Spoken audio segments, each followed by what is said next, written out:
So I've shared some slides with you. I hope you can see it. Yes, please. Yes, okay.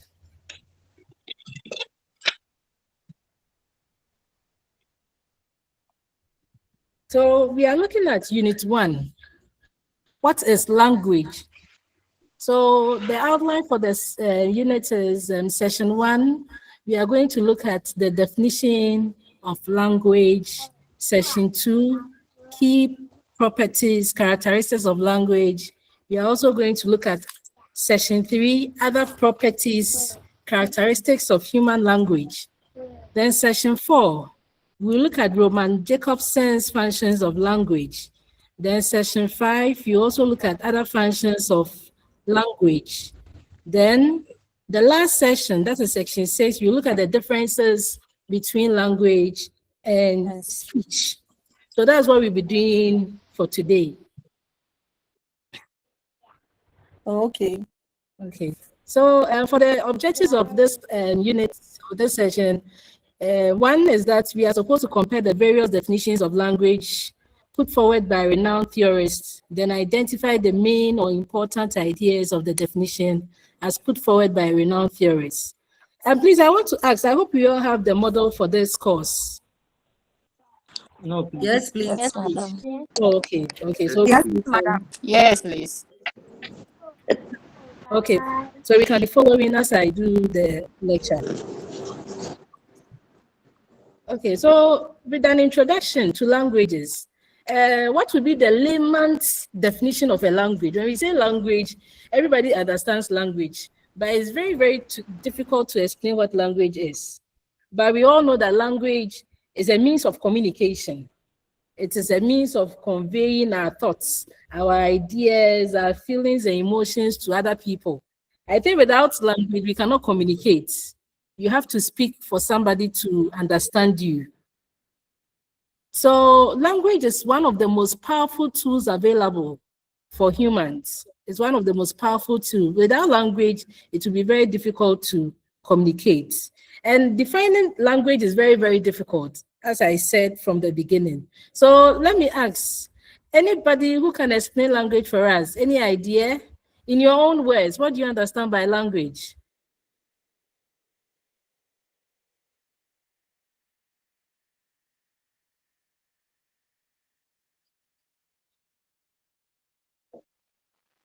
Okay.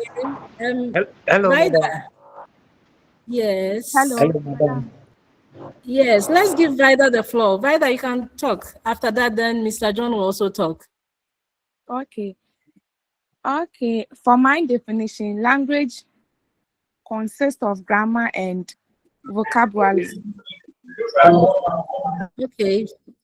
Grammar and vocabulary. Very good. So language, vocabulary, we are using words. That's fine. And please, Mr. John, you wanted to say something. Thank you, Vida.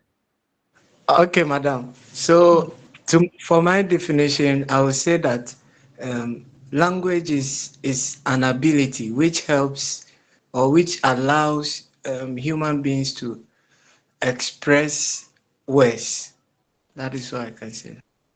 Okay, so expression of words. That's very true. Language. Please, is that all? Any other? I just want about one more, then we can continue. I think these are all good explanations.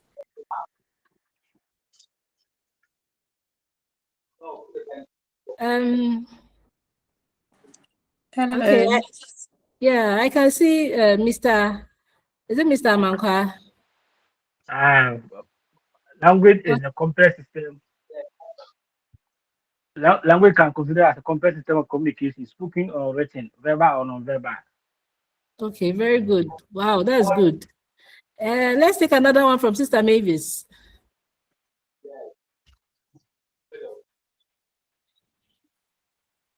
Hello, Mavis.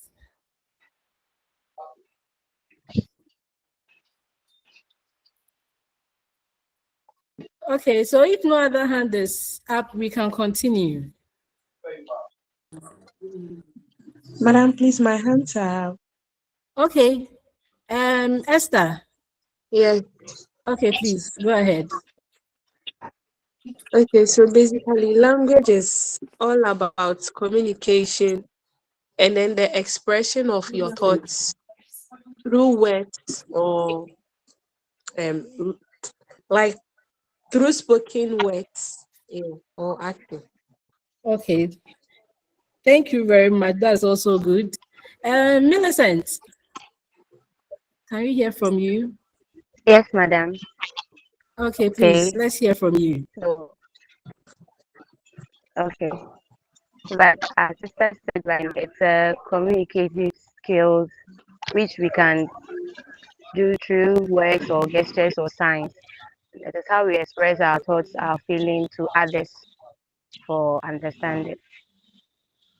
Okay, thank you very much. We will take the last one from Nancy. Nancy.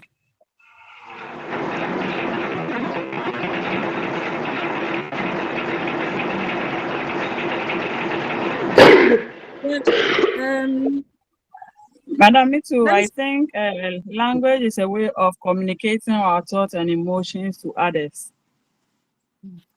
Okay, that's very good. Thank you very much. Okay, that's all good. I think we all have a fair idea of what language is, so we'll continue. So through language, one can think, one can communicate, one can teach, one can learn, one can even perceive culture, and we build relationships through language. Also, every aspect of human society, in our education, religion, politics, science, they all depend heavily on language. So as students and scholars of language, now we are all scholars of language and linguistics, understanding what language is forms the foundation of studying how it works and how it's supposed to be used. So that is the purpose for which we are studying this course.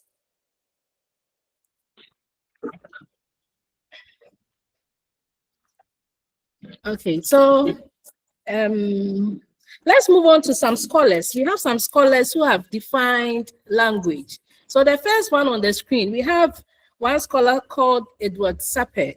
Is at the page 3 of our model. He is saying that language is a purely arbitrary human and non-linguistic method of communicating ideas, emotions, and desires of voluntarily produced symbols. So that is how he defined language. And another person called David Crystal also defines language as the systemic, conventional use of sounds, signs, or written symbols in a human society for communication and self-expression. So looking at all of them, they are all describing language from the perspective of using sounds, using signs, written symbols as a form of what? Communication. Okay, so that's how they shared their views on language. Then we have another man known as Leonard Bloomfield. He is saying that in order to separate linguistics from any mentalistic theory, rejected the classical view that the structure of language reflects the structure of thoughts. That's what he is saying. Then he also emphasized that linguists need to study spoken language rather than documents written in language. So that is also his point of view. But I have other scholars. Let's see what some of them also say. We have Noam Chomsky. He is also saying that language is a set of sentences, each finite in length.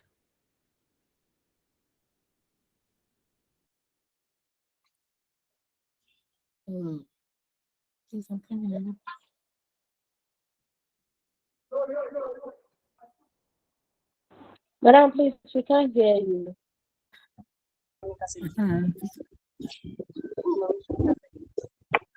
We can't hear you, madam.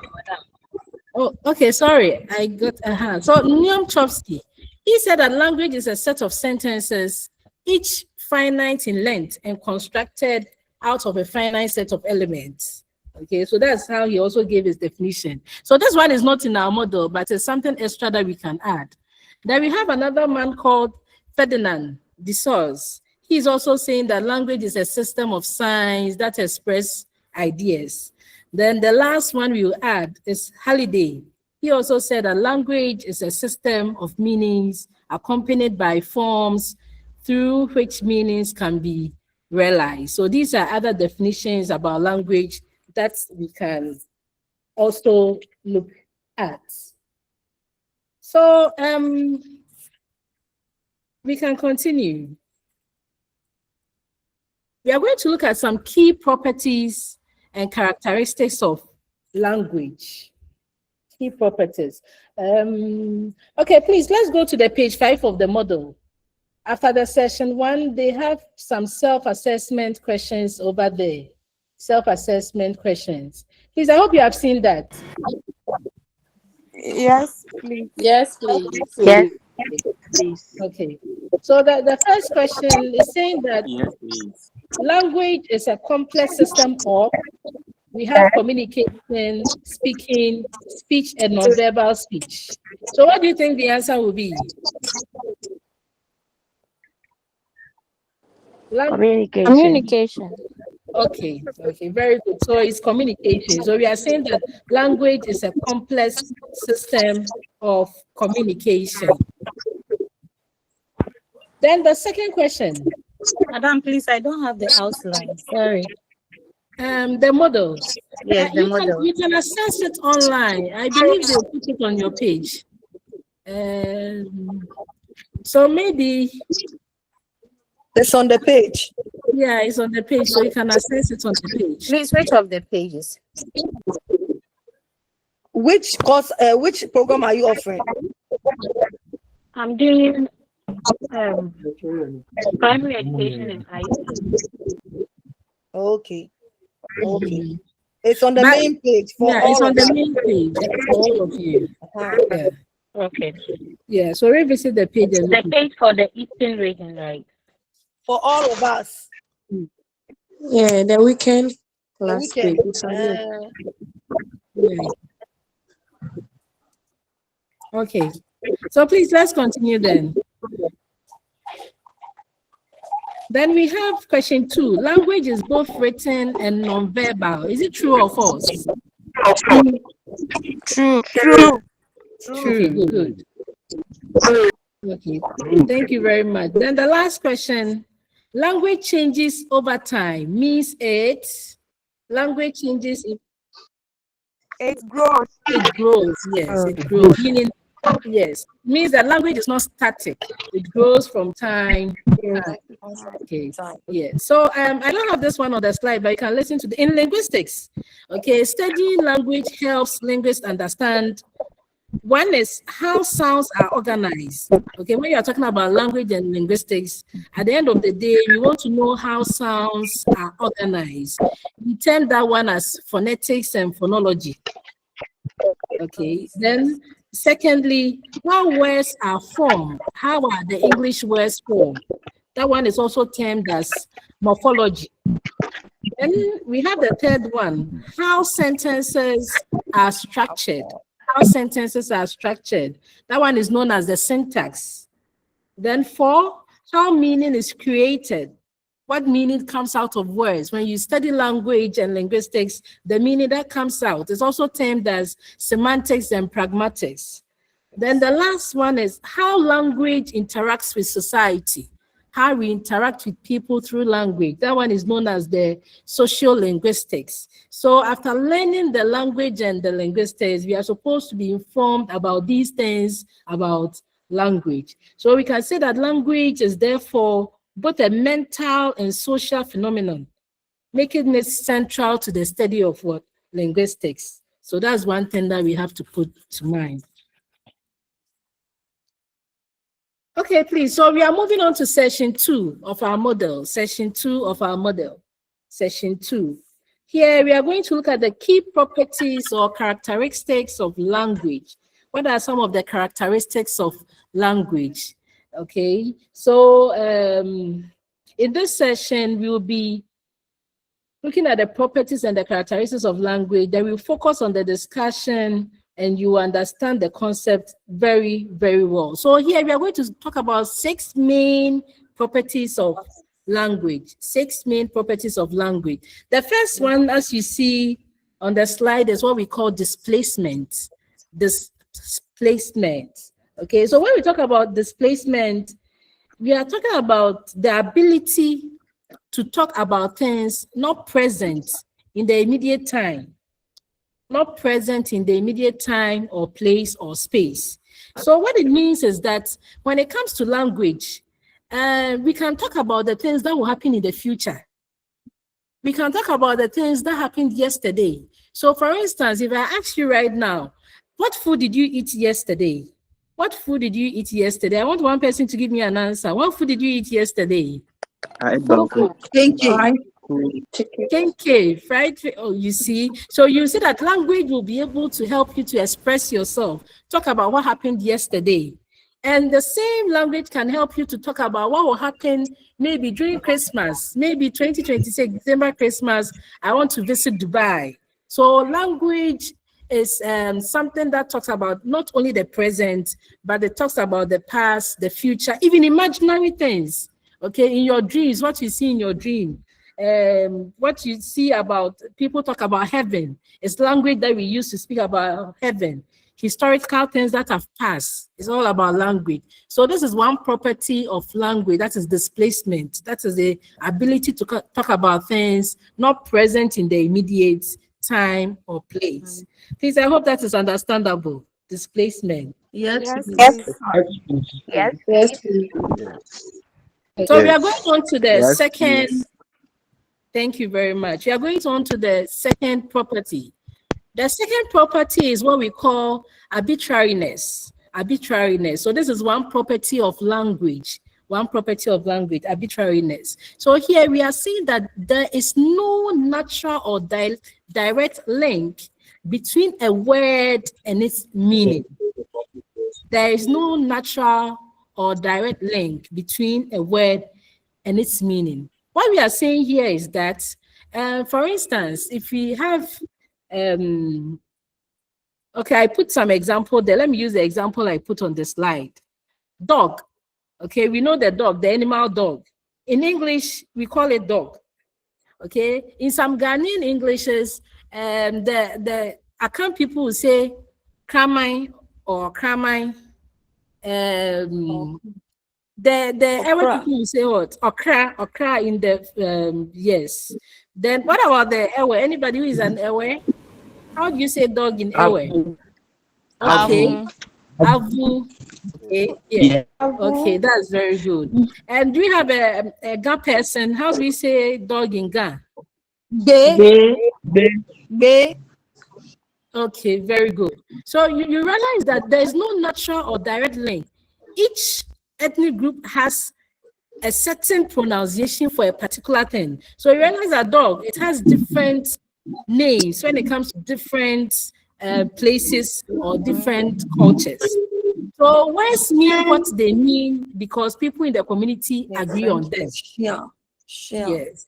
So French is what? Chien. Okay. Yeah. So yes. So that's what we mean by arbitrariness. So the object is the same, but they have different names in different languages. That makes language arbitrary. Okay, please, we can move on to the next one, number 3. Another property of language is productivity.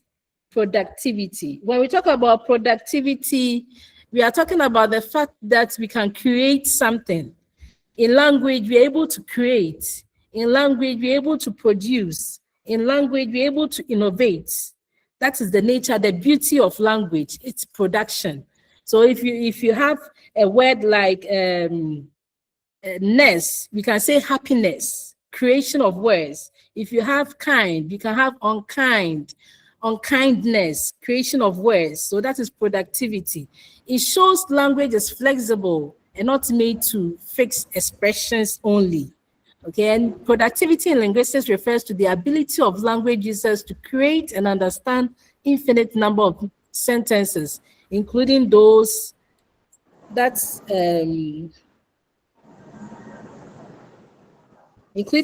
have never been heard before. So that is productivity. Okay, so let me ask this. Do we use the same sentences every day? to express what we say?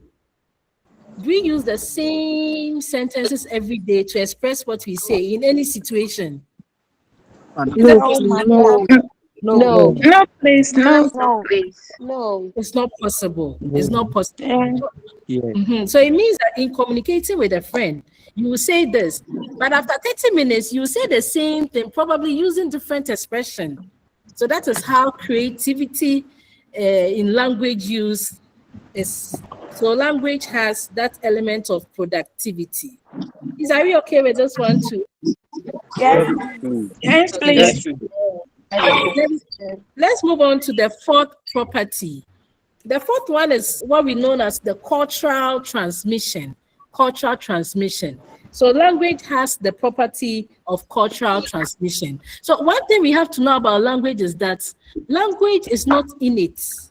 What I mean is that language is not something which is inborn. When one is born, the person comes to the environment to learn what language is or to speak language. So cultural transmission, how language is adapted through our social interactions with other people. So it's a very important property of language. So for instance, a child learns greetings or learns politeness, norms from what? Family or community. And the accent and vocabulary are shaped by social exposure. So that is one property of language, that language is learned and passed down through social interactions and culture, not genetically. So meaning children acquire their native language by being immersed in a linguistic community. So that is one property about language. So imagine a child born in France, a Ghanaian child born in France. Definitely, the child will be able to know how to speak French, even though the child is a Ghanaian. So that's how language is transmitted. Please, and the fifth property. Hello, Yes, please. Alan, please, I have a question. Okay, please.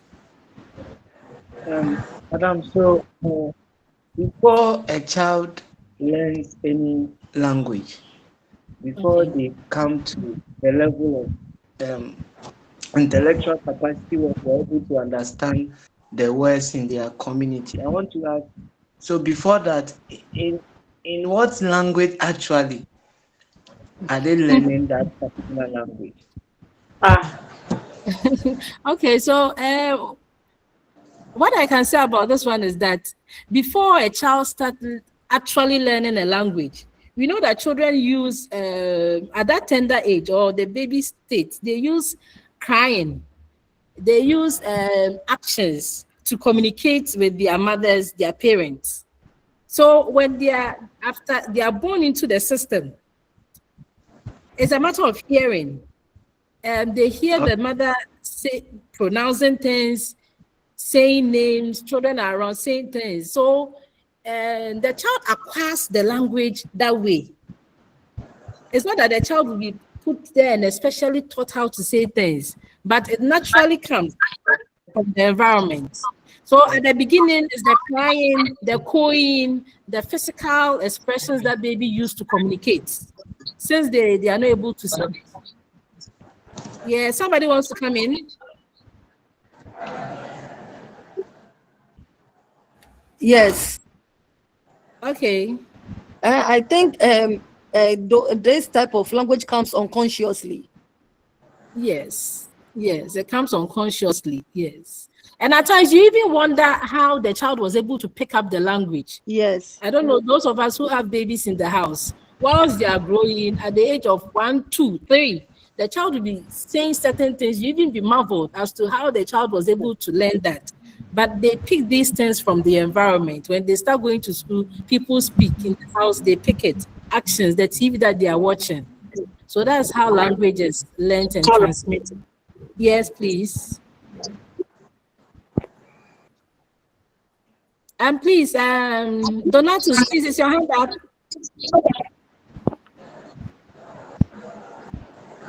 Donatus. Okay, John, please, is your hand up? No, madam. Okay. Okay, then we can continue with the fifth property of language. The fifth property of language. We have what we call distinctness. And please, those, can you mute your microphones? It's giving us feedback.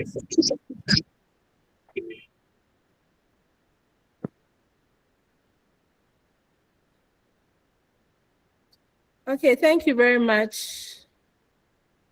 Okay, please, we can continue. The fifth property of language is what we call discreteness. Discreteness. So in discreteness, we are saying that human language is very distinct. Human language is very distinct. So human languages break down into a limited set of distinct, meaningful sounds known as phonemes that are combined to form meaningful units known as morphemes. Discreteness. Okay, let me give a further explanation on that. So when we talk about discreteness, the literal meaning of discreteness is that, yes, hello? Yeah. And please, any question?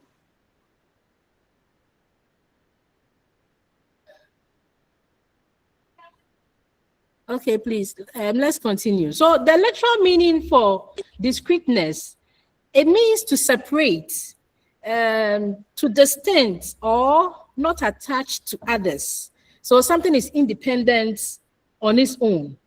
So here we are saying that discreteness refers to the idea that language is composed of distinct and separable units. Distinct and separable units. So let me ask this question. How many sounds do we have in the English language? Anybody has an idea? How many sounds do we have in the English language? 26. 26 is 7. Okay, at 27.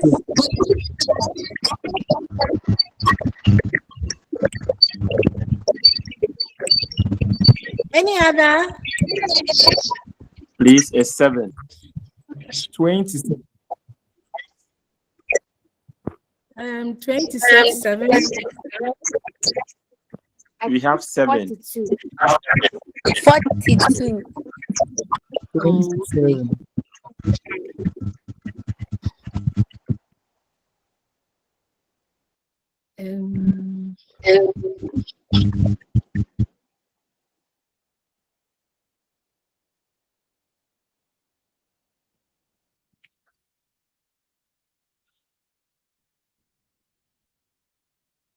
Please, I'm coming.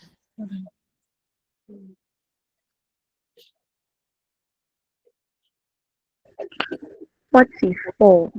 44. Hello. 42. Yeah, 44. 42. It's 44. 44. 44.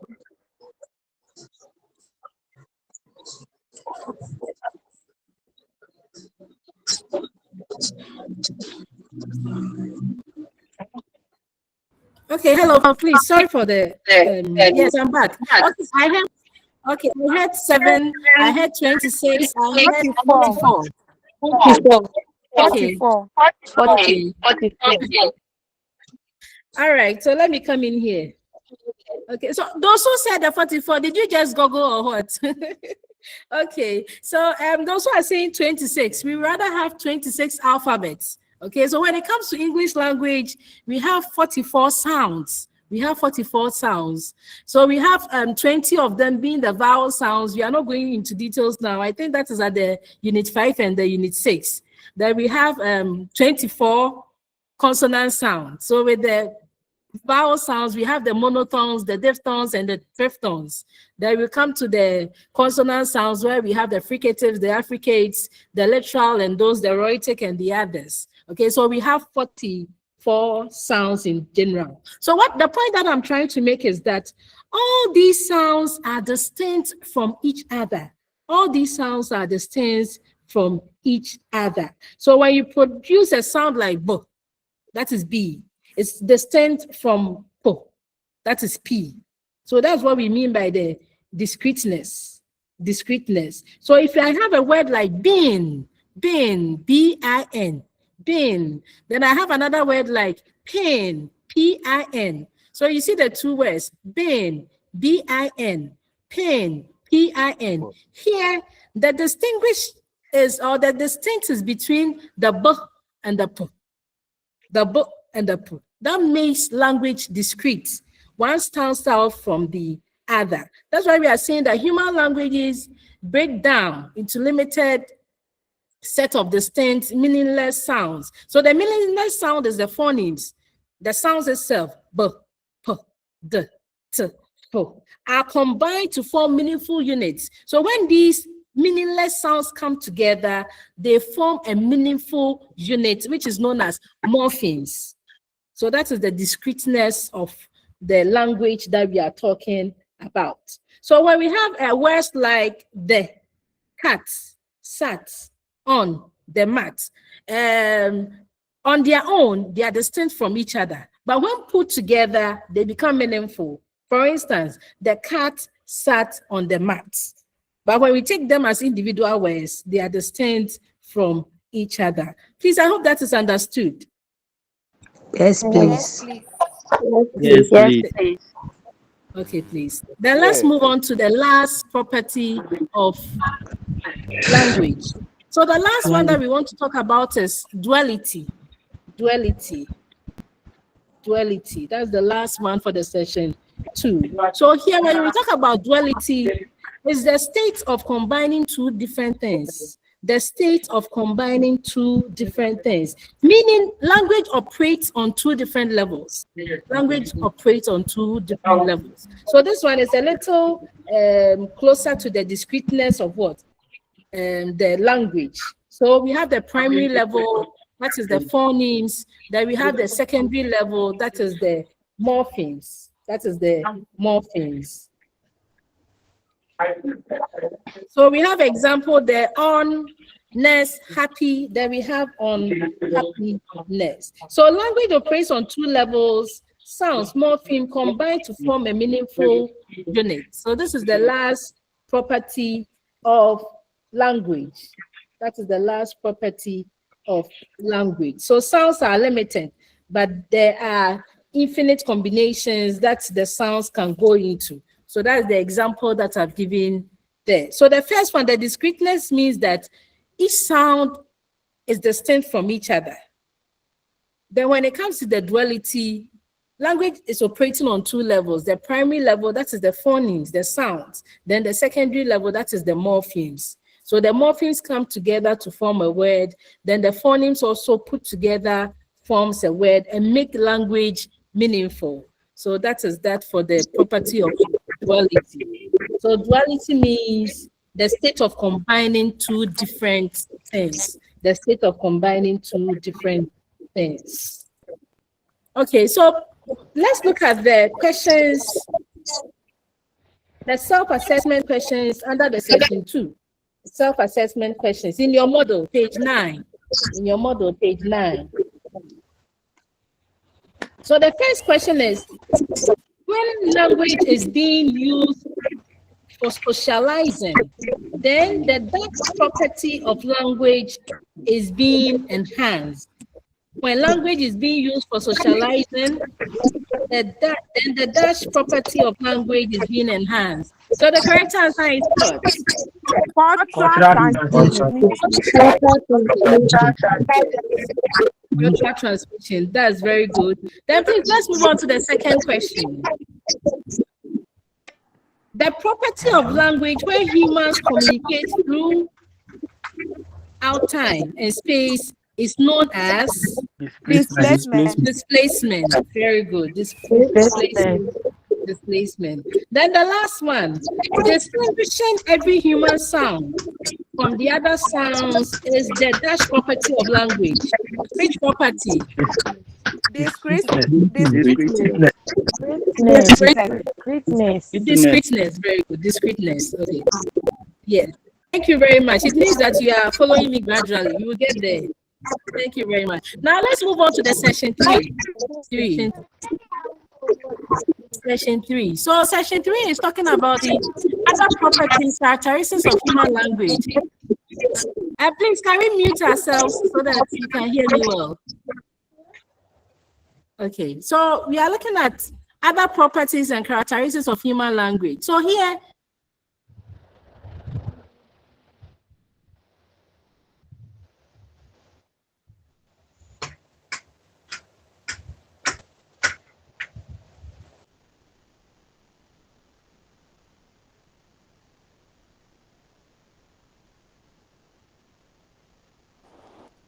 Madam, please, we can't hear you. Hello, madam. We can hear Madam, you. please, we can't hear you. madam. Hello, yeah, please, can you hear me now? Yes, Yes, we can hear you. Yes, please. Yes, we can hear you. All right, okay. Then please, let's continue. We are session 3. So with the session 2, we looked at the key properties of language. In the session 3, we are going to look at other properties. It means that after the key properties, there are other properties or characteristics of human language. So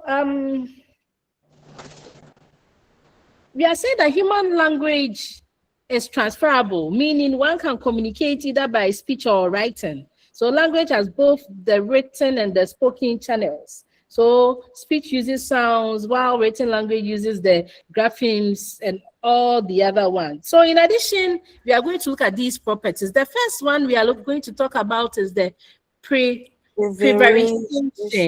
Yes, prevarication. So here we are saying that language signals can be false or used to lie or deceive. That's one characteristic of human language that I think we all fall prey to. Some of us are able to use language to deceive people. Language to lie. It's something which is happening across everywhere. You call somebody on the phone, oh, are you here yet? Oh, I reached here, I'm almost there. You know, I'm sitting on the bed. So, hello? Please, can you mute yourselves? Okay, so we are saying that language signals can be false or used to lie or deceive. So for instance, someone can shout, oh, there's fire here, there's fire, when in fact there's no fire. So it shows that language can be used not only to state facts, but also to misrepresent reality intentionally. Okay, so that's one characteristic of language that we have to look at. Then 2, reflexiveness. 2, reflexiveness. So using language, talk about language itself. So when we talk about reflexive, something reflecting what has been said already, reflectiveness. So we can analyze grammar, discuss word meaning, and even create dictionary. So humans can describe how language works, define words. Language users can reflect on form, meaning, and what? Use. So using language to talk about language itself. So we use language to teach grammar. We use language to define words. That's what we mean by reflexiveness. So in other words, language can be turned back on itself for explanation, analysis, correction, and discussion. So in trying to explain other forms of words in language, we use language to explain those kind of things. That's why we are saying that we use language to talk about language itself. So another property of language is reflexiveness. Then the third one, we have another characteristics of language called learnability. Learnability. Here, what it means is that language is learnable, or language can be learned. Language can be learned. So every normal child, regardless of the culture, background, can learn any human language. Language learning happens naturally, without any formal instruction, especially in early childhood. So you realize that this one is closely related to the cultural transmission, where we say that language is learned at the infant stage. So it refers to the fact that human language can be acquired or learned by human beings, especially children, within a relatively short period of time, provided they are exposed to it. Then language is not too complex to be learned, despite its rules. Humans are biologically and cognitively equipped to learn language. But with this one, it mostly happened in the childhood. Okay, it's very difficult for an adult, let's say an adult who is above 20, 25 years, to go into a community and will be able to learn their language quickly. I would say, I wouldn't give a percentage, but it rarely happens as compared to children, or as compared to 1 day old baby, 1 year old baby exposed to a different community, a different language, can easily adapt that language. So here we are saying that language is learnable, the learnability of a language. So this is another characteristic of language. Then the fourth one, reciprocity. Reciprocity. So here, language is reciprocal. Language is reciprocal. It refers to the two-way nature of language, where participants in communication can both send and receive messages. Can both send and receive messages. So in human language, speakers and listeners exchange roles freely during interactions. What do we mean by reciprocal? We are saying that in language or in normal communication, one person speaks while the other person listens. So I can use this scenario as an example. Now I'm the one speaking and you are the ones listening. It comes to a time I ask a question, then you give me an answer. So at that time, I'll be the one listening and you be the one speaking. So that's the reciprocity of what? Language. It means that language is a two-way nature. It's like a give and take.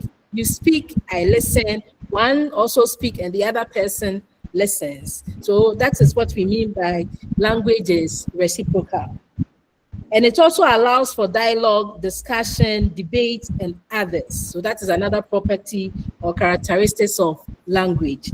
Then the fifth one is that language, or one characteristic of language is that it's specialization. We are saying that language has a characteristics of specialization. Specialization here refers to the fact that language is used primarily and specifically for communication.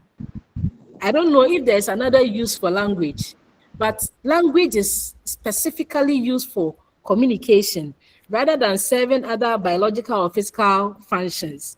So one major characteristic of language is that it's used for communication. That is the specialty of language. So in human beings, we are saying that speech sounds are specialized for conveying meaning, not for anything like survival or anything like that. Only specialized to produce speech through the speech organs that we know. So this is another characteristic of language. Then the sixth one, non-directional. Non-directional. We are saying that another characteristics of language is that it's non-directional. Okay, so when somebody is speaking, it goes everywhere. Non-directional. It's not to a particular position, it's not to a particular point, but it goes everywhere. So I've written there that it refers to the fact that language can be transmitted and received in any direction, and communication does not depend on a fixed path from speaker to listener. So this is another thing about the non-directionality of language. So supposing a teacher speaking in class, or a class of about 100 people, just like I'm speaking right now, I know most of us are from different regions. So I'm at a point doing the speaking, and what I'm saying is not going to a certain point, it's going everywhere. So language is non-directional. So in human language, a message can be sent forward, backward, sideways, upward, or across space, as long as the listener can perceive it or can hear it, then that is it for language. Then the last one is vocal auditory channel. Another characteristic of language is that it has that characteristics of the vocal auditory channel. What do we mean by that? We are saying that language is produced in the vocal tract and processed by the ears. So for most of the history of English, we know that the vast majority of people were unable to read or write, yet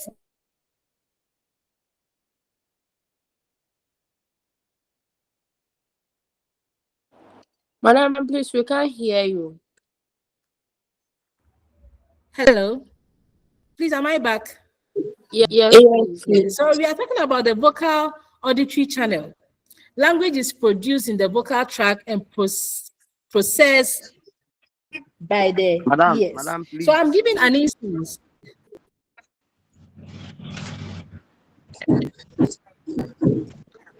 Yes, hello. Madam, please, the slides are not moving. Please, you said the slides are not. Like it's stable. It's not moving. It's not moving for a lot. Is it moving now? It's not moving. It is moving. It's moving.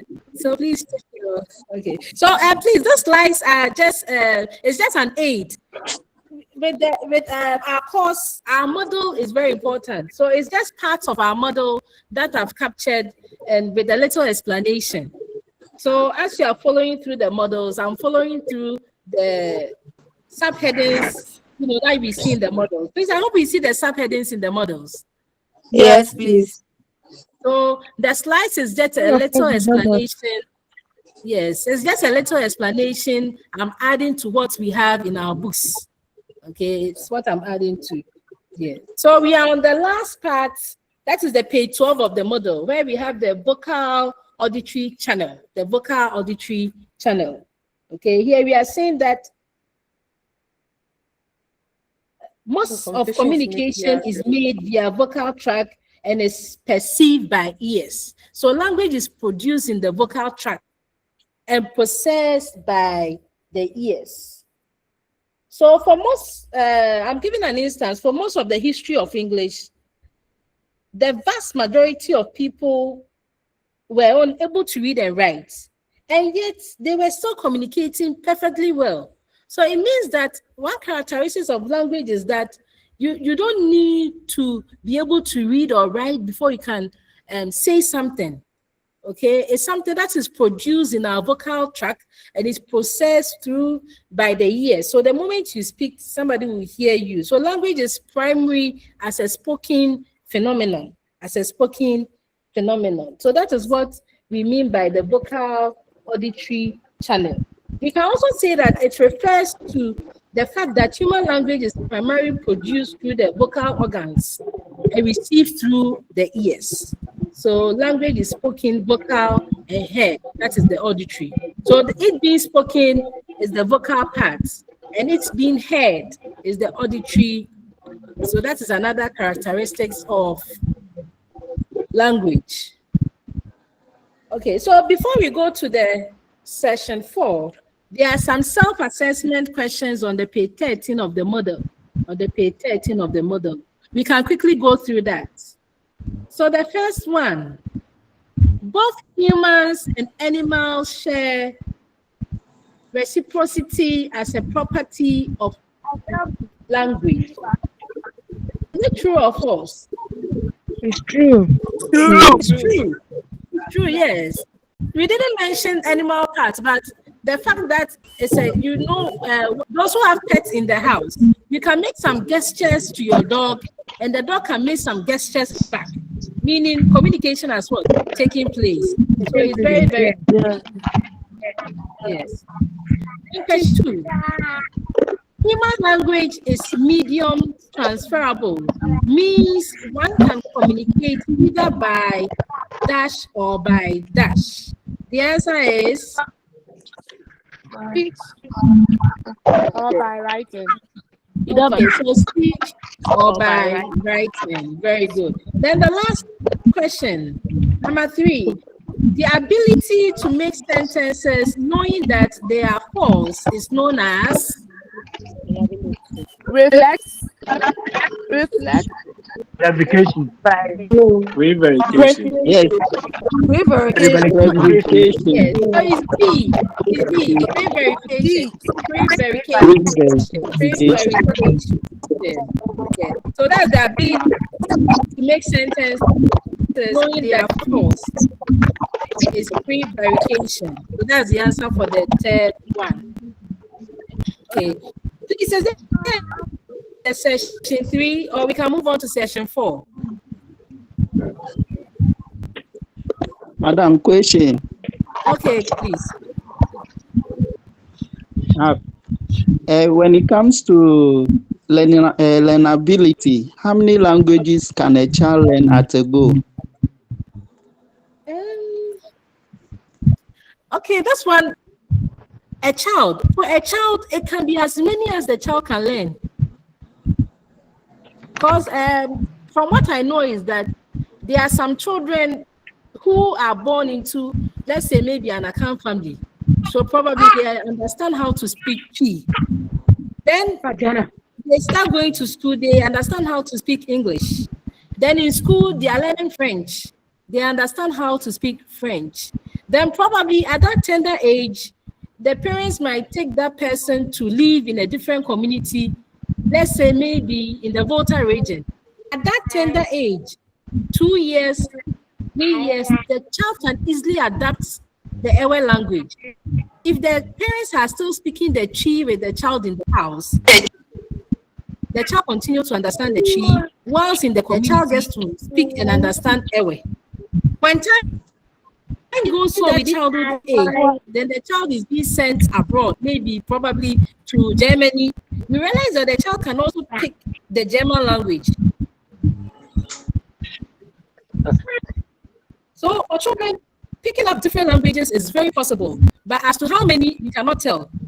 As to the exact number, we cannot tell, but they can pick up many languages. They can pick up many languages at that age, okay, as compared to adults. Okay, yes. Thank you. Okay. All right. Please, any other question, or we can move on to session 4. Section 4. Okay, please. So we are continuing with session 4 of unit 1. So session 4 is going to talk about some of the functions of language, And we are going to take one man known as Roman Jacobson. Okay, he came out with some functions of language. So we are going to discuss the functions he came out with. But before that, I got some interesting thing about Roman Jacobson. Okay, so here is, who is Roman Jacobson?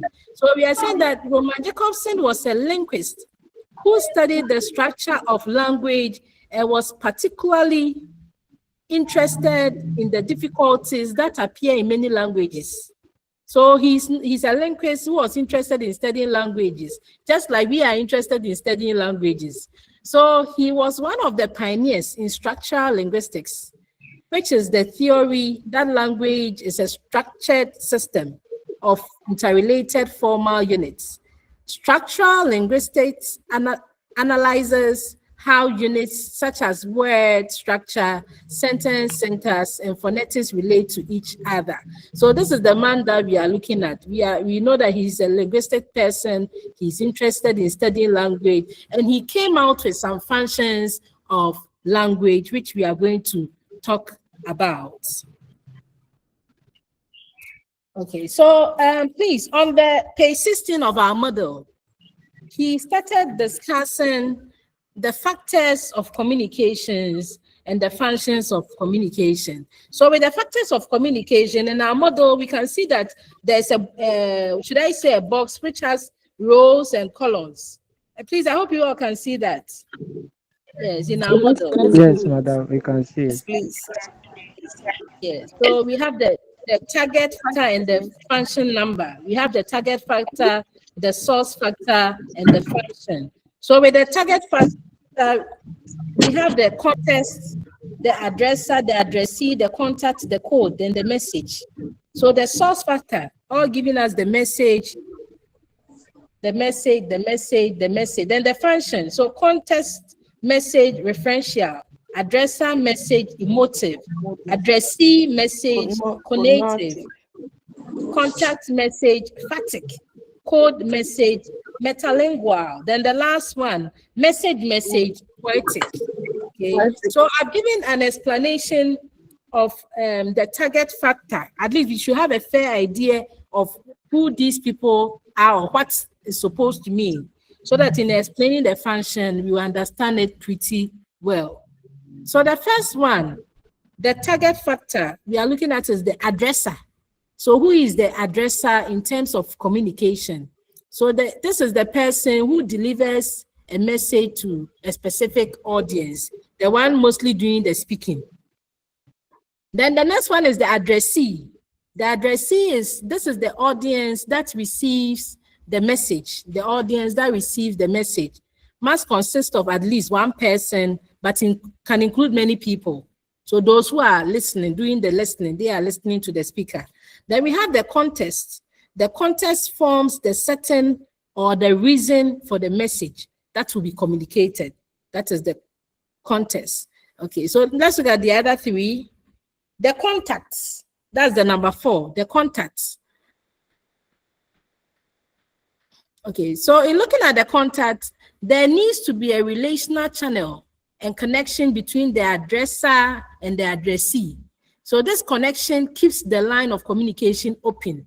So that contact between the addresser and the addressee is very important because it keeps the communication open. Then we have the code, the number 5 on our model, the code. The code, what do we mean by the code? So the code includes the rules that combine to form the message and correspond to the type of language used. That is the code. Then the last one, which is the message, is what is sent by the addresser and corresponds to an experience, idea, explanation, and so on. So mostly the message between the addresser and the addressee is what the addresser wants to communicate, the idea or the explanation the addresser wants to communicate to the addressee. So these are the major factors: the context, the addresser, the addressee, the contact, the code, and the message. So that's what you need. Yeah, hello. Please, can you take it back to the first one, the addresser, and then the first? Yes, please. Okay. Thank you. All right. You can continue. Okay. Can I continue? Yes, please. Okay. Where's Masai? Okay. So now, after knowing the factors of communication, that is the addresser, the addressee, the context, the contact, the code, and the message, we are moving on to the functions. The functions as proposed by Jacobson. The functions as proposed by Jacobson. The function. Function, the referential function. So if you look at it very well, with all of them, I look at the focus. So among the factors, which one is the function talking about? So this one is talking about the context used to convey facts, information, descriptions about the world. So common in textbooks, lecture notes, and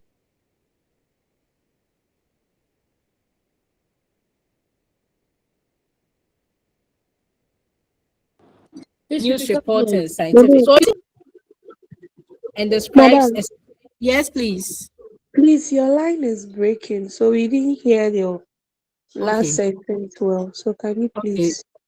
Okay, let me come back again. So Yes, in looking please. at the referential function, okay, we are saying And I that want the to call.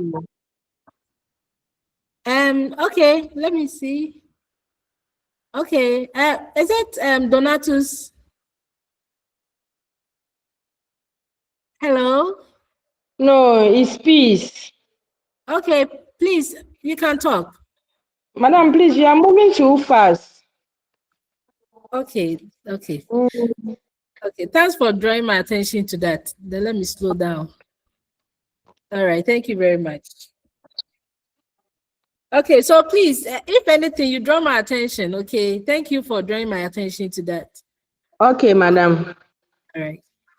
Okay, so the first function we are looking at is the referential function.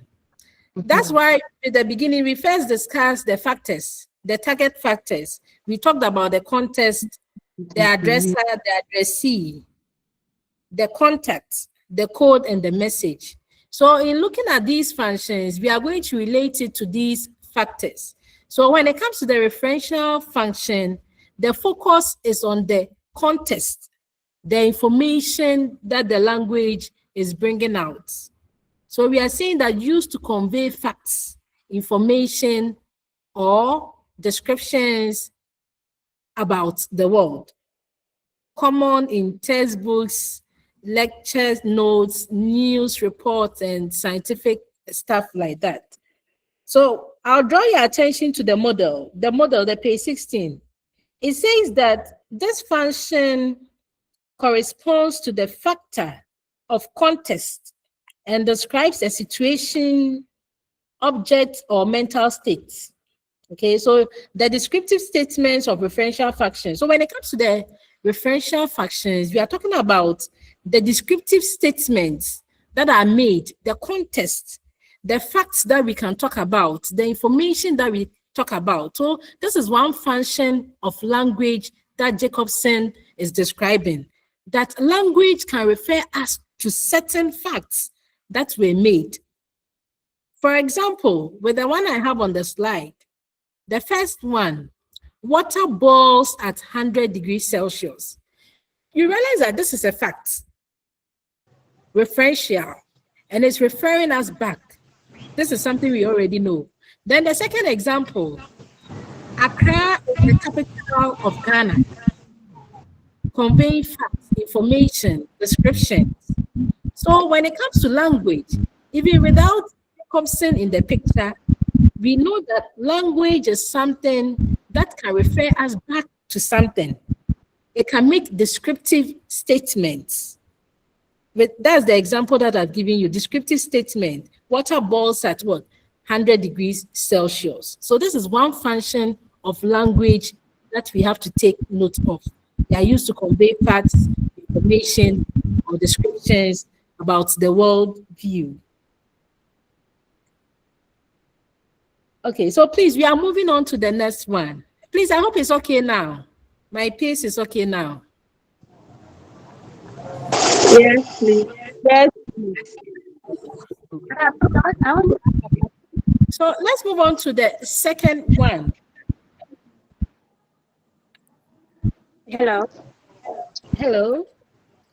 Please, madam, please, can you hear me? Please come again. Please, can you hear me? Yes, I can hear you. I think if we can always come back and watch Please, the line is breaking. Come again. If I'm actually, I can always come back and it will be put on our platform to watch it again. Are you talking about the slides? No, I'm talking about the meeting. That is it being recorded, that we can watch it again anytime. Oh, okay. Our coordinators told us that they would record it. So I know they'll be on the page, but I don't know if they are. It's being recorded. Yes, they told us they recorded, so you don't worry about that, okay? Madam, There it's is being a recorded. recording sign. Madam, there, it's so being recorded. It's being recorded, madam. Yes. But, Okay. So but madam, how will we get there? How will we get after that, our coordinators will do that. Okay, our coordinators will do that. They are on the platform with us. So after the class, they will do that. Yes. Thank you. Thank you. All right. Okay. Please, let's continue. We are still on the Jacobson functions of language. We are the second one. He's saying that another function of language is the emotive function or the expressive function. The emotive function or the expressive function. With the expressive function or emotive function, The focus here is on the speaker, the person doing the speaking or the person sending the message across. So when we talk about the emotive function, it talks about the speaker's feelings, attitudes, or emotions. The speaker's feelings, attitudes, or emotions. And I think that we can all relate to this one. In our everyday speaking of language or in our communication with people, how we speak to people, language brings out our feelings. It brings out our attitude or even our emotions, often through interjections, exclamations, and tonation, very, very important. Okay, so interjections such as what? Oh, is he dead? You see that it has brought out your emotion. Exclamation. Wow, what a beautiful lady. Then the tonation also brings out emotions. What you are doing? It brings out emotion. Hey, so is it me that you did that too? It brings out our emotion. So that is one function of language that Jacobson is talking about. That we have what we call the emotive function, which brings out the speaker's feeling, attitudes, or emotions. So I have some examples there. I am so here, tonation comes in. Then the exclamation is there. I am so happy today. So even from the tonation, you realize that the person is indeed happy.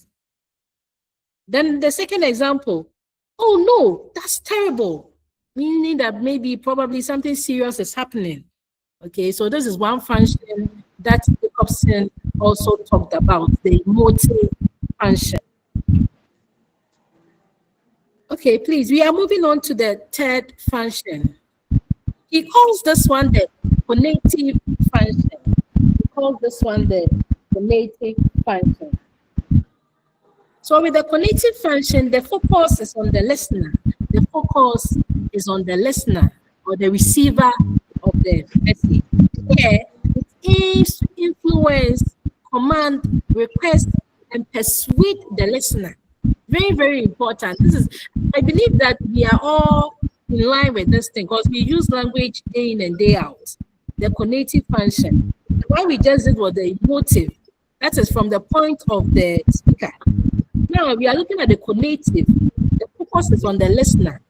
So when somebody speaks to somebody, the aim is to probably influence the person or to command the person or to request the person to do something or to persuade the listener. That's the essence of what? Communications. So it's common in commands, requests, and advertisements, and the others. So you can hear an advertisement on TV, and they are in to persuade somebody to buy the thing that he or she is what? Selling. So that is about the cognitive. The focus is on the listener, then it aims to influence, it aims to command. Okay, so from the model, page 17, this engages the addressee, that is the receiver, directly and is best illustrated by vocatives and imperatives. Imperatives are in some way like requests and commands, is the same thing. So this function focuses on and is concerned with influencing the behavior of the addressee. Okay, so the example in our model, John, watch out. John, watch out. So here, it will inform John that maybe there's an impending danger. So John, watch out. Probably watch out for the car. So cognitive function of language. Then other examples there, please sit down, vote wisely, close the door. These are all examples of how language works. So please, we are moving on to the fourth function of Jacobson's functions of language, the fourth one. So the fourth one is the poetic function, So here, the focus is on the message itself. The focus is on the message itself. So this focuses on the message for its own sake, the code itself, and how it is used. And it is the operative function in the poetry as well as slogans. So the dominant function is the orientation of the message. So here we are saying that it emphasizes the aesthetic quality. When we say that something has an aesthetic quality, we are talking about the beauty of it.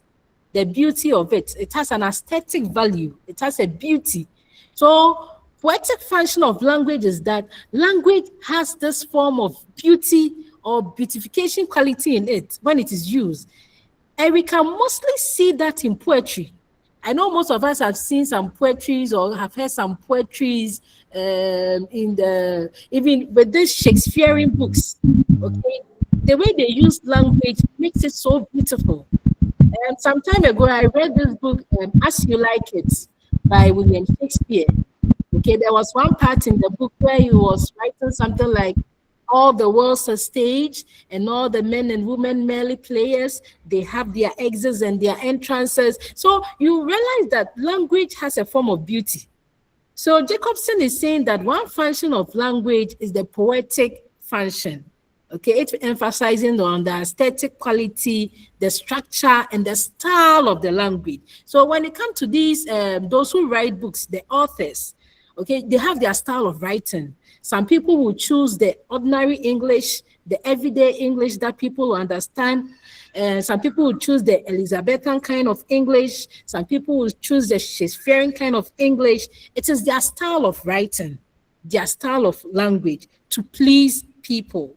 So we have example that I wrote 2 example there, like a poem like Twinkle, Twinkle, Little Star, okay? Making it have some aesthetic quality. Practice makes perfect. So all these are some functions that language play in our daily use. Then the fifth function as discussed by Jacobson, he's saying that language functions as, or it has a function of the phatic function. The phatic function. Here, this is language for the sake of interaction and is therefore associated with contact or channel factor.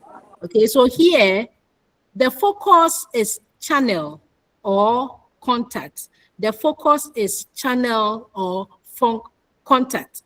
Then is used to establish, maintain, or end communication rather than convey information.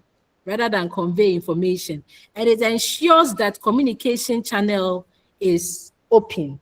So it keeps the channel of communication open. That's the function of the phatic function, to keep the communication open. It really serves to establish or prolong or discontinue communication. Very, very important. Okay, let's take a scenario here. So imagine you pick your phone to call somebody. Then you say, good morning. The person replies, good morning. Then you say, how are you? I'm fine. Did you go to work today? Then the person say, no. So can we say that this is an open communication? No. No. No, madam. It's complete no. It's complete no. But when somebody calls you, oh, good morning. The person, oh, good morning. How are you? I'm fine. Oh, how was your day? It keeps the communication open. So you realize that the communication can be extended. But when the person starts giving you straight answers, then the communication ceases. Okay, so that's the phatic function of communications, used to establish, maintain, or end communication. Okay, please, let's move on to the last one. So the last one is what we call the metalingual function. The metalingual function. That's the focus is on the code or the language itself. The code or the language itself. So this is the use of language to discuss or describe itself. The use of language to describe itself. So I've written here, it is used to talk about or explain language. It is used to talk about or explain language. So using language to explain language or to talk about language. So they are saying that this is very common in classrooms and in linguistics, in classroom. So when a teacher is explaining a certain phenomenon to the class or a certain concept to the class, the teacher uses language to explain the concept, which is also in the form of what? Language. So that's what we mean by the metalingual function. So for example, in the sentence, white has 5 letters. Language is being used to talk about itself. So this is a metalingual function as opposed to white is a color, which is actually talking about white. So this example is in the model. This example is in the model. For example, in the sentence, white has 5 letters. White, as in the word white, color, has 5 letters. So language is being used to talk about itself. This is a metalingual function as opposed to white is a color, which is actually talking about white. Okay, so this is the last function of Jacobson's functions of language. So that will end the session 4. So in this session, we have tried to discuss Jacobson's function of language. So the 6 functions, the first one was the referential function.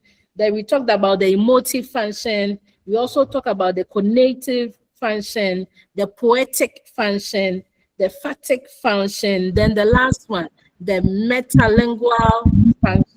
Before that, we mentioned the factors of communication, which were the addresser, the addressee, the context, the contacts, the code, and the message. So that is how Jacobson discussed the functions of language. So please, let's take a look at the self-assessment question on the page 18 of the model, on the page 18 after the session 4. So question 1. According to Jacobson's function of language, when a person uses language to make his feelings known, he is enhancing the dash function.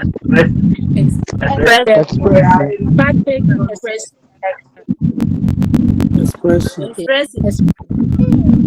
So the answer is expressive. Yes, expressive. That's very good. Thank you very much. Then the number, the function of it focuses on the message itself. The function of language that focuses on the message itself and how it is used is the dash function. Poetic. Poetic. All right. Thank you very much. Poetic. Okay, good. Then the last one. When language is used to describe a situation, when language is used to describe a situation, the dash function is being enhanced. Metalingual. SD. Referential. Metalingual. Referential. Yeah. Yes, it's referential. Okay, that's very good. Thank you very much. So that is session 4. That ends the session 4. Please, can we move on to session 5 or there's any question?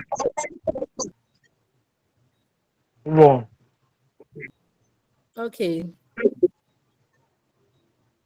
So we are moving on to the session 5. Session 5. So in session 4, please can we mute ourselves so that I can hear you all? There's a lot of echo. Okay, thank you very much. In the session 4, we discussed about the Jacobson's functions of language. So that's not all. In session 5, we are going to talk about other functions of language which was not captured by Jacobson, but we know they are there. But after we finish the other functions of language, we realize that some of them are also in the explanation of the Jacobson's function of language. So the first one we are going to talk about is that language is expressive. So one function of language is that language is expressive. Language is expressive. So Language helps all of us to express ourselves. It is through language that you can express yourself to somebody for the person to understand you. So language is expressive. So we mean that language is used to express the speaker's inner feelings, emotions, attitudes, moods, and personal reactions. So through language, human beings are able to make their emotional states known to others. Very, very true. So language is very expressive. Through language, you can communicate how you feel to another person. You can express yourself very well. Somebody might not be understanding you. There might be a miscommunication somewhere. But because of that function of language being expressive, you'll be able to express yourself well for that person to understand what you mean. So language is expressive. So this is another function of language. Then the second one is that language is powerful. Language is very, very powerful. Language is very, very powerful. I think with this one, even with some of us who are biblically oriented, they say that there's power in the tongue or something. And what comes out from the tongue is what we say. I hope you all know that. Yes. So that language is what? Powerful. So we mean that language has the ability to influence thoughts, shape attitude, control behavior, and bring about change in individuals and society. So language has the ability to influence our thoughts. Language is very powerful. You can make your own decision, but somebody can come in, say something to you which can influence your thoughts. Okay, the person might have used only one word, but because of the powerful nature of language, it tends to influence your thoughts. It tends to change your attitude. It tends to control your behavior and bring about change in people, in society. So language is powerful in that it expresses our identities through labels used by and on us. Affects our credibility based on how we support our ideas, serves as a means of control, and performs actions when spoken by certain people in certain contexts.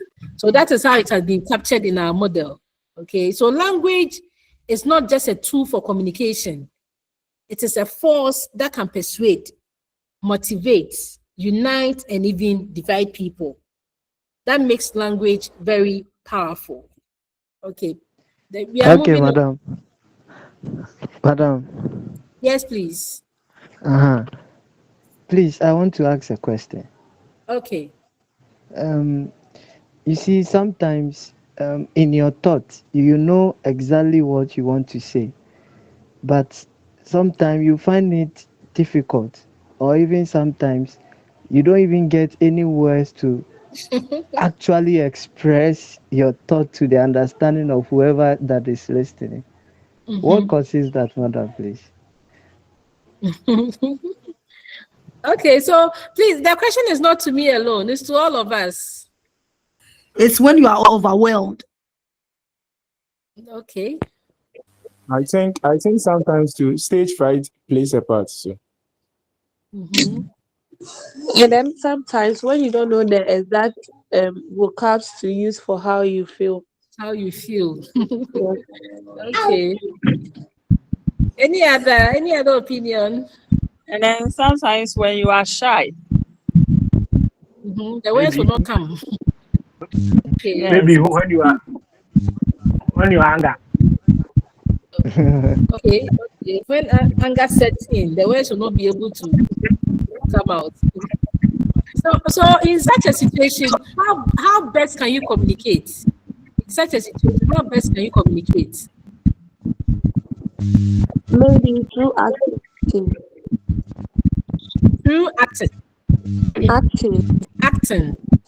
Yes, maybe your actions can communicate best.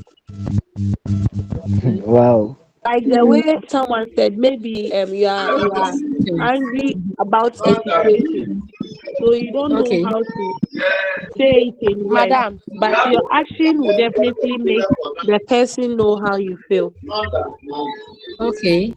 Please, Mavis, you can talk. Mavis. I think you need to calm down. If maybe you are angry or something, you need to calm yourself down. Then later you explain yourself. Explain yourself. Okay. Okay. Thank you all for the beautiful suggestions and the beautiful answers. Okay. So please, my friend, who has the question? Are you satisfied now? Yes, madam. Okay, yeah. So in such situation, probably you calm down and the words will come. All right. Okay. Thank you. Okay. Please, is somebody's hands up? Mr. Donatus, your hands have been, you've raised your hands for a very long time. Yes. Okay, probably we can go on. Okay, so let's move on to the third function. The third function. Okay, language is fun. Language is fun. Okay, so that language can be used for entertainment, enjoyment, playfulness, and creativity. So language is not only serious or formal. It can also be playful and what? Enjoyable. Very, very true. I hope you all buy into this one. So it's not all the time that language has to be very, very formal, but it can be playful. The kind of words that we use, it should be enjoyable, how we communicate with people. So the productivity and the limitlessness of language creates the possibility for countless word games or humorous use of what? Language. Very, very important. So the way some people will communicate or chat, or even at times we can come by some friends. Anytime they open their mouth to talk, you start laughing. I don't know if you've experienced that before. It mostly happens when the moment your friends start talking, then you start laughing. Okay. yes. So yes, language has a whole lot of humor in it, how we create language. So this is another function of language, and language is fun. It's fun. We can use playful words that we can all enjoy. We can have some storybooks which are full of comedies. Okay, comedy stories. You start reading and you start smiling. You start reading some books, nobody is there, but you start laughing. So that is how language works. Language is very fun. Then the fourth one, language is dynamic. Language Madam, is. please, I have a Yes. question. Okay. Okay, so we learned that language it can be in a written form or in the form of speech. Yes. Okay, so people used to, most of the times the guys, they used to speak pidgin. Okay. What if you have exams to write and then you choose to write that pidgin in your ask your answer? Okay, so please, in exams, you have to use your formal language. In Ghana, education, the formal language that is being used is English. So there's no way that a person should write pidgin. Pidgin is informal in our part of the world. Okay, so it's not appropriate for them. But you know, the reality on the ground is that the more people are speaking this pidgin, the more some of them are tempted to write it when they are writing their essays or when they are even answering some questions. Because they are used to these pidgin, when they are writing the formal English, they tend to bring components of those pidgin inside what they are writing, which is not supposed to be so. You see? But I know, pidgin is a language for some people. Yes. Okay. Yes, it's a language for some people. When the language has been spoken in a certain community for a very long time, it becomes what? A pidgin for those people. So I think it's not formal for us to use pidgin in writing an examination. Please, I hope it's clear. Yes, please. Yes, please. Okay. Please, can we move on? Yes, madam. Yes, please. All right. So point four. Language is dynamic.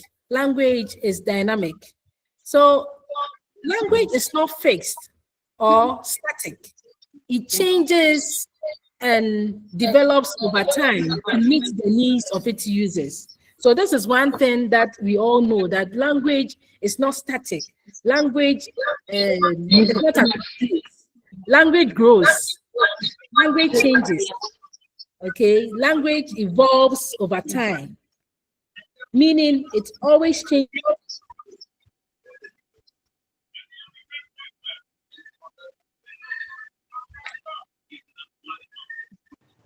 Can't hear you, madam.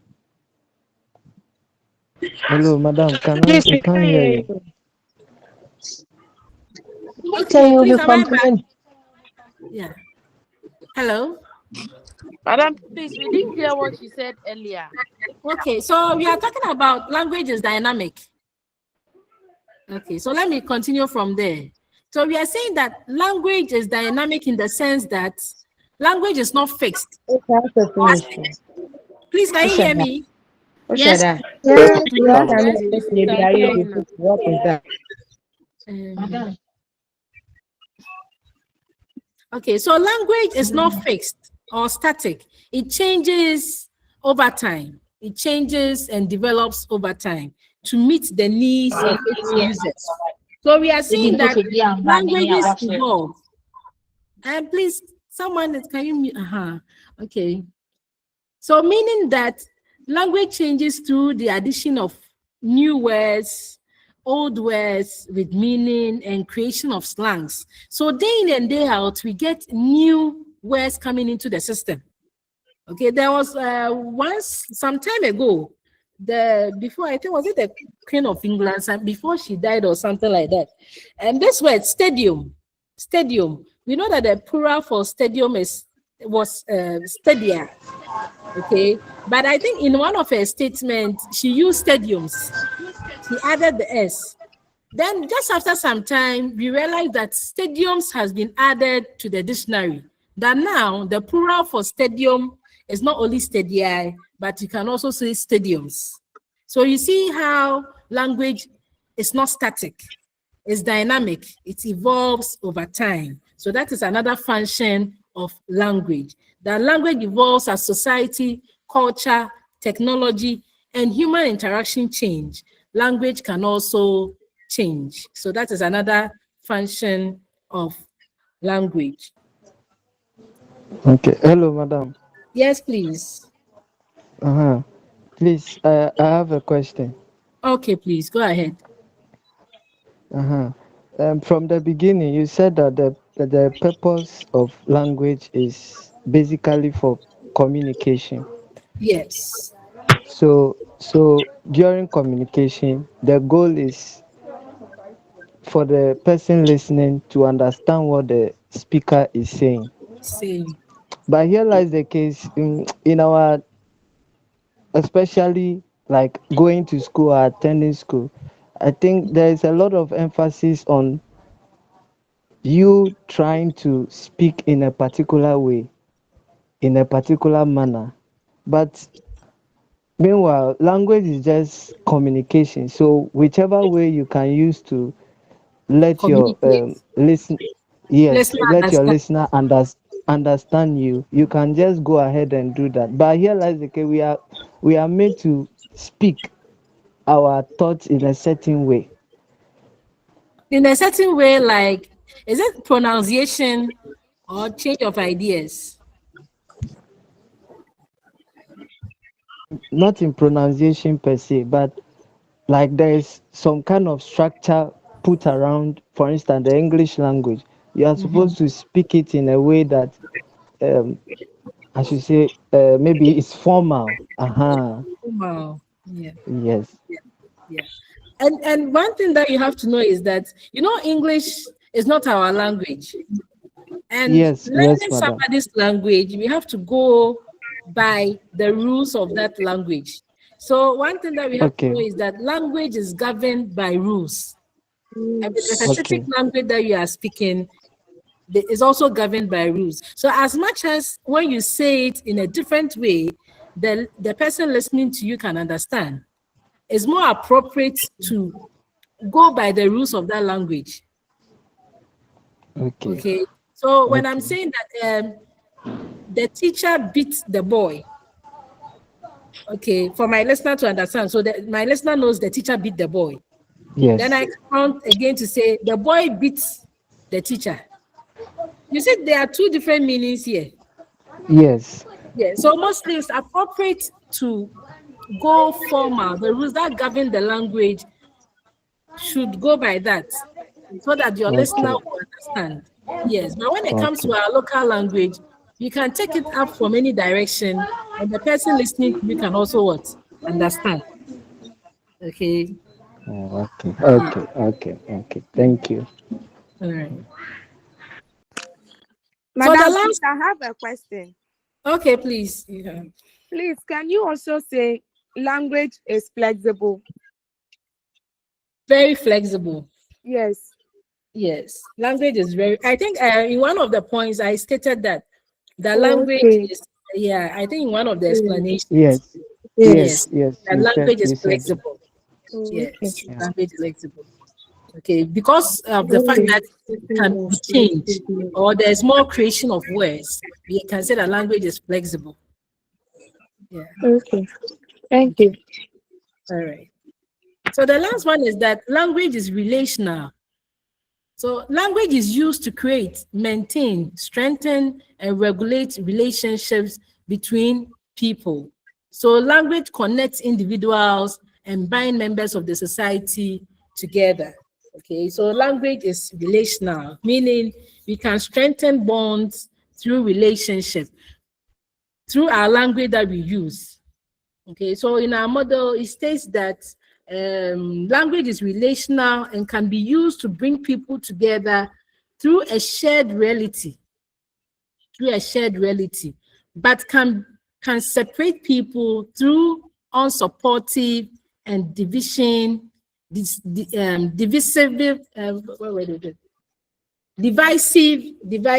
messages. So here they've given two things to language being relational. One is that language can bring people together. It can regulate relationship. But when language is not communicated well, can divide people, or it can bring misunderstanding between people. So we have the function of language being relational. One, bringing people together, maintaining, strengthening relationship between people. Then the other side is that the same language that binds members of the society together, that same language can also divide people based on the language being used. So the function of language is relational. So in summary, we have realized that we discussed other functions of language. So these are slightly different from the Jacobson's function, and they are easy to grasp. So why don't you try to distinguish between Jacobson's function and the other functions? But we can see that they are interrelated with the Jacobson and this one. They are kind of what? Interrelated. Now on the page 20, there's some self-assessment questions over there. Let's just go through them. We are left with the last session. Yes, please. Okay, please. With the functions, can you maybe pick some from the Jacobson and then maybe pick some from this and combine?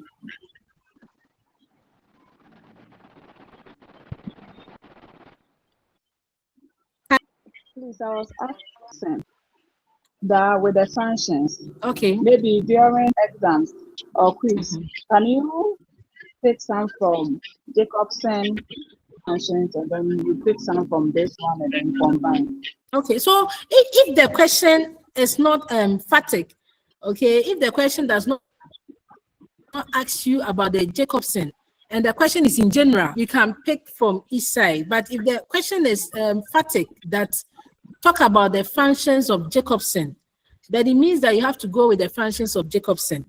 But if they make the functions general, then any of them can come in. Yes, all right. Thank you very much. Okay, so please let's look at the self-assessment questions there. The first one on the page 20. The first question, using language to express one's identity makes it using language.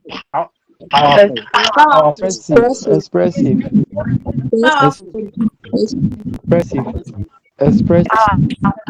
Powerful. So some people are saying expressive, some people are saying powerful. It's fun. It's fun. It's So powerful. the answer is Expressive. the answer is yes. So the answer is powerful. So language is powerful in that it expresses our identities through labels used by and on us. Okay, so the answer is powerful.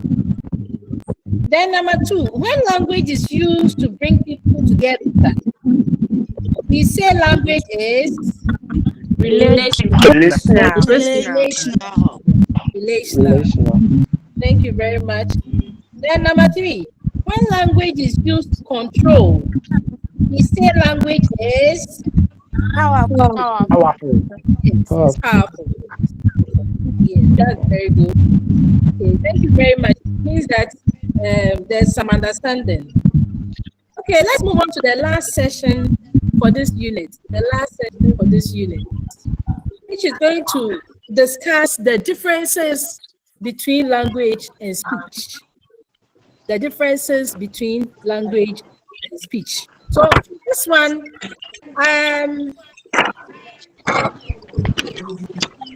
I'll give a part as an assignment, a reading assignment to everyone.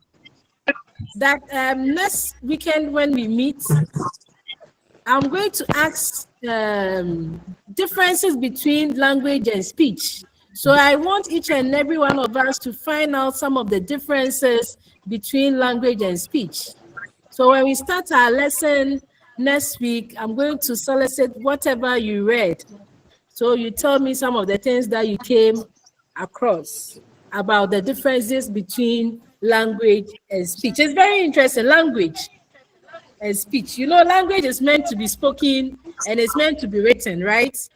So they're asking us for the differences between language and speech. So I believe that we will get some differences that are very interesting. So I want everybody to do that homework, get us some differences between language and speech. So let's see what I've written here. We are saying that language is communicating one's feelings and thoughts through a system of particular signals like sounds, voice, written symbols, and gestures. Yes. Then again, speech, on the other hand, is the act of expressing or the faculty of describing feelings and thoughts or perceptions by words, something spoken or vocal communication.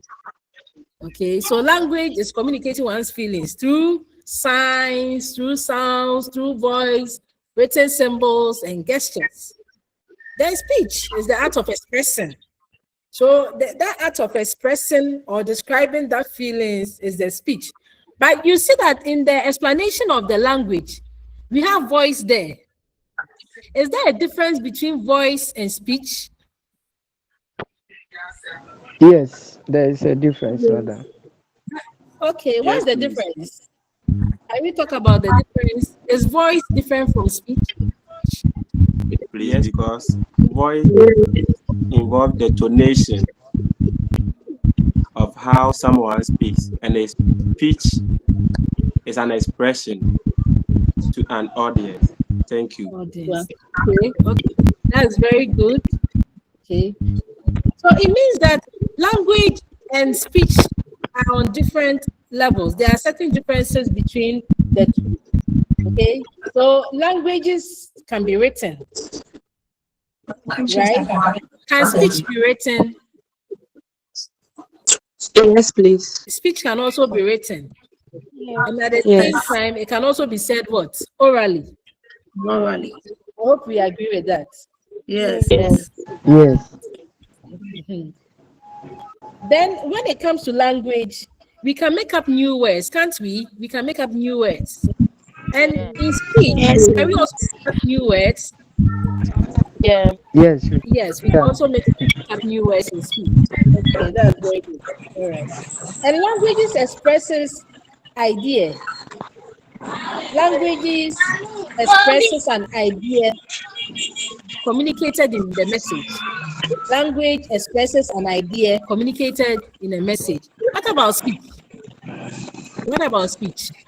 We are saying that language expresses an idea communicated in the message.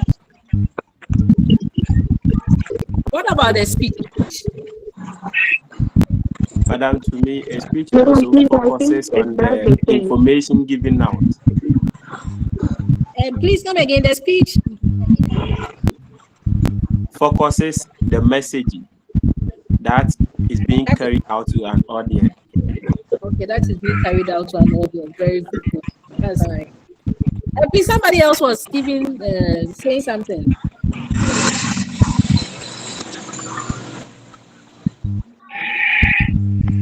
Hello, madam. Yes, please. Please, can we also say a speech is expressing one feeling? A speech is expressing one's feeling. Hello. A speech is expressing one's feeling. Okay, yes, I think we can also say that the speech. So language and speech are trained communicating tools. Okay, so language is the tool by which we write, understand. And speech is the tool of what? Communication, which is used to verbally communicate with others. Please, do I see a hand up? Mr. Amankwa Yebua Isaac. Oh, the hand is not up.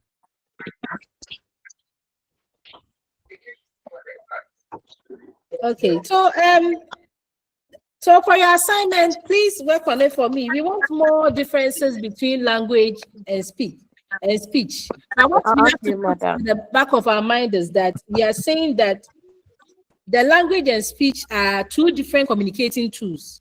One is that language is the tool by which we write, understand, etc. Then speech is the tool of communication. Madam, we can't hear you. Hello? Madam, please, we can't hear you. Can you hear me? Yeah. Yeah. No. Okay. Hello? Please, can you hear me now? Yes. So I was making a final statement that we have to put at the back of our mind that language is the tool by which we write, understand, and speech is the tool of communication, which is used to verbally communicate with others. Okay, so that brings out the difference. So let's look at the self-assessment questions at the page 22. So the question 1, it says language is a tool for writing, as speech is a tool for communicating. Okay, thank you very much. Then 2, we use dash to express feelings and thoughts verbally. We use dash to express feelings and thoughts verbally. The answer is speech. Okay, thank you very much. Then, yes. And the last question, speech uses symbols. True or false? Speech uses symbols. True or false? False. It's language that is true. False. Okay. True. Some are saying true, some are saying false. It's language. That's true. It's false. Okay. It's true. So this is the number 2 of your assignment. After getting some differences, I want us to find out, do some research on speech uses symbols, whether it is true or false. Please, I hope that is okay. Yes. Yes, please. It's 4.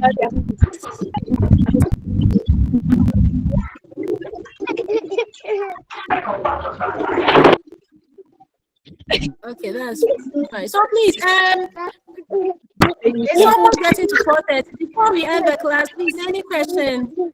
Any question? All right. Yes, Okay. madam.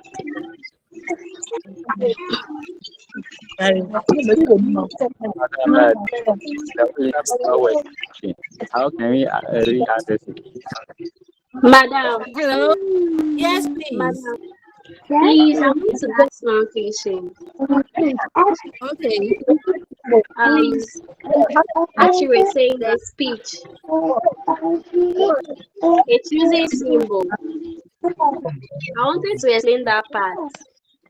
Okay, go ahead with the explanation. You were saying something that the speech expresses one feelings. It's not about you communicating with someone or saying something.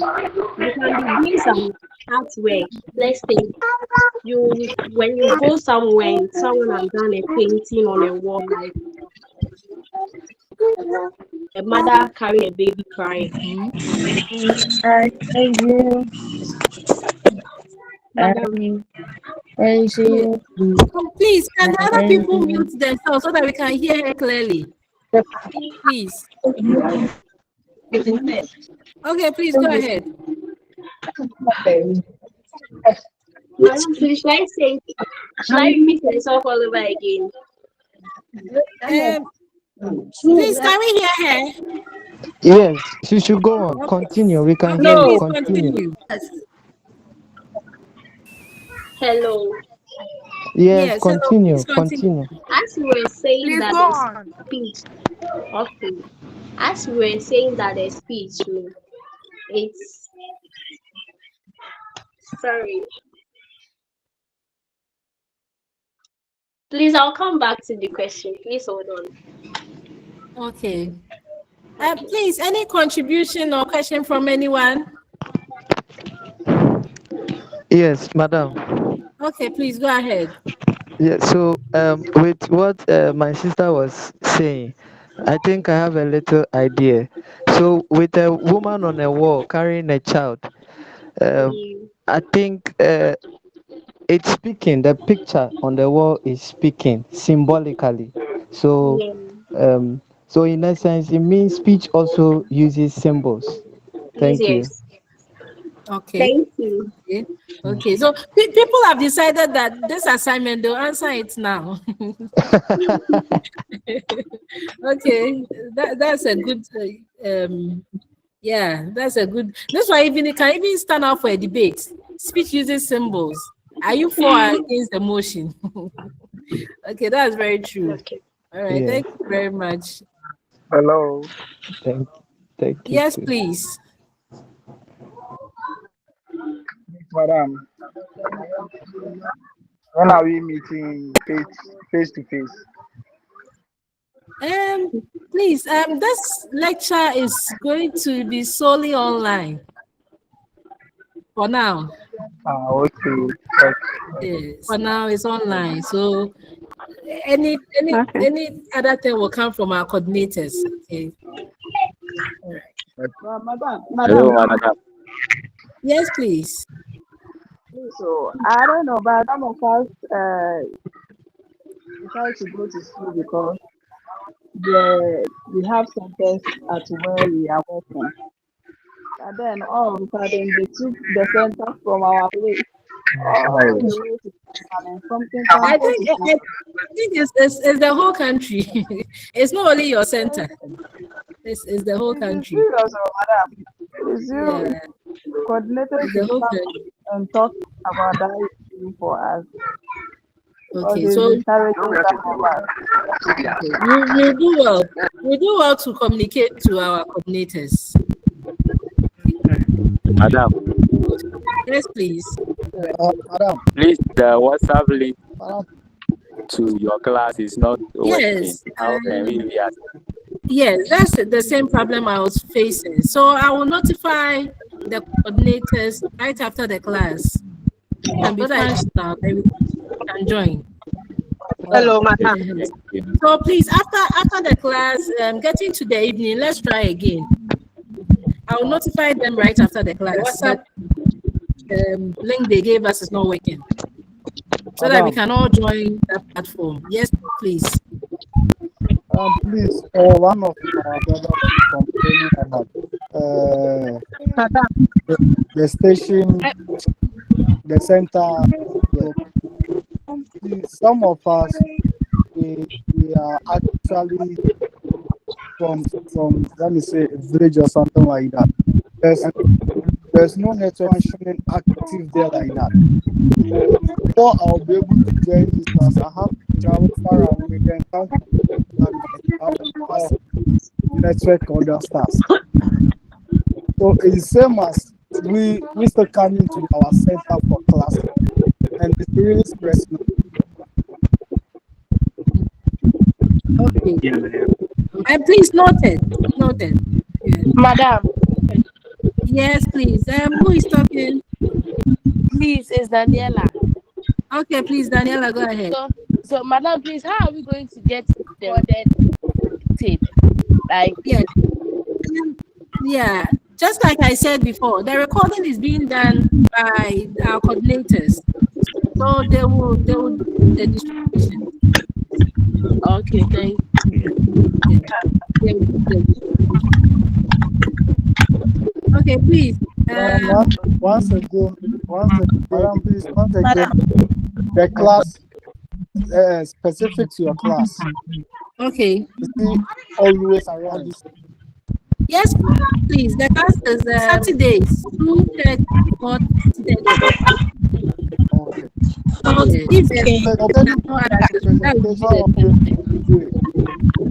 Please, I can't hear you. Please, one more person is okay. Let's mute so that we can hear the person talking. Madam, and other stuff. What are we going to do? How are we going to do it? A presentation.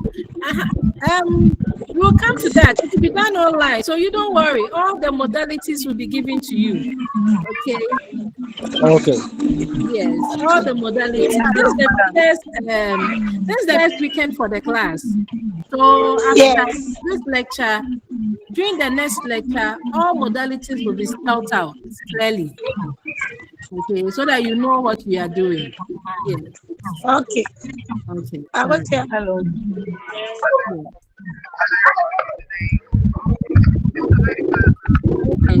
Okay. Madam.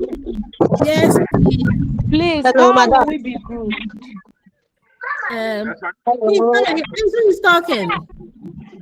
Madam. Hello, madam. Yes, please. So I'm offering every child good education. So please, am I right in joining the class now?